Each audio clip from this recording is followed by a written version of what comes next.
রাষ্ট্র চলে তার রাষ্ট্রের কতগুলো বাহিনী দিয়ে, রাষ্ট্র চলে রাষ্ট্রের সংস্থা দিয়ে। এখন রাষ্ট্রের সংস্থা বা রাষ্ট্রীয় বাহিনীর যদি সুনাম ক্ষুণ্ণ হয় তাহলে দেশেরই ক্ষুণ্ণ হবে।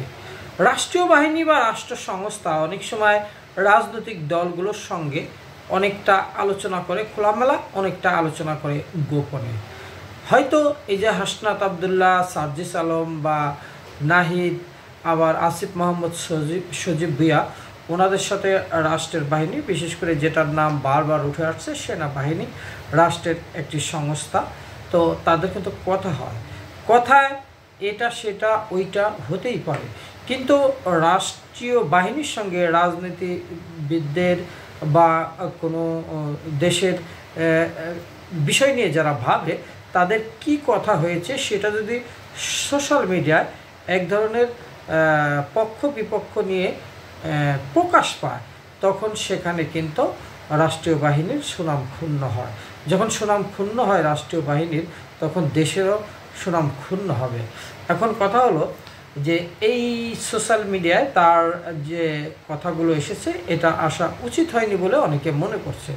যাক, তারপরেও এখন সেনাবাহিনীর সঙ্গে এবং সার্জিস হাসনাতদের সঙ্গে কি কোনো প্রকার একটা দ্বন্দ্ব দেখা দিয়েছে বা শ্রদ্ধাবোধ বা ভালোবাসা, বিশ্বাস এগুলো কি উঠে গেছে? তো সেটা নিয়েই কথা বলছিলেন জাতীয় নাগরিক পার্টি এনসিপি উত্তরাঞ্চলের মুখ্য সংগঠক সার্জিস আলম। তিনি বলেছেন যে সেনাবাহিনীর প্রতি তাদের শ্রদ্ধা ছিল, আছে এবং ভবিষ্যতেও থাকবে।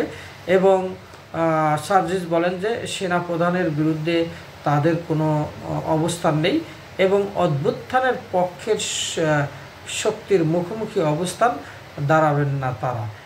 এবং তিনি আরও একটি বিষয় এখানে বোঝাতে চাইছেন যে দেখেন যে এর আগে কিন্তু সার্জিস এবং হাসনাত, তারপর আসিফ ভুঁইয়ার সঙ্গে যে বিষয়টা হয়েছিল, তারা কিন্তু ফেসবুকে বিষয়টা দিয়েছে এবং সেটা বেশ ব্যাপক ভাইরাল হয়। এরপর থেকেই কিন্তু সেটা নিয়ে টক অফ দ্য কান্ট্রিতে রূপান্তরিত হয়। এরপর হাসনাত আবদুল্লাহ আজকে কিন্তু শাহবাগ থেকে উনি একরকম নির্দেশই দিয়েছেন সেনাবাহিনীকে যে সেনাবাহিনী যেন ক্যান্টনমেন্টে থাকে, রাজনৈতিক বিষয়টা রাজনীতিবিদদের হাতেই যেন ছেড়ে দেয় এবং রাজনীতিতে যেন সেনাবাহিনী হস্তক্ষেপ না করে। আর এই সেনাবাহিনীর তরফ থেকে নাকি সেনাপ্রধান উনি বলেছিলেন যে আওয়ামী লীগকে রিফাইন্ড করার চেষ্টা করা হচ্ছে, অর্থাৎ পুনর্বাসন করার চেষ্টা করা হচ্ছে, এ ধরনের পোস্ট দিয়েছেন। আর এই পোস্টটাকেই ভিত্তি করে উত্তেজনা চরমে আসে। আর সেক্ষেত্রে হাসনাতের বক্তব্য এবং সার্জিস আলমের বক্তব্য কিন্তু একটু দুই ধরনের হয়ে গেল, মুখোমুখি হয়ে যায় একরকম।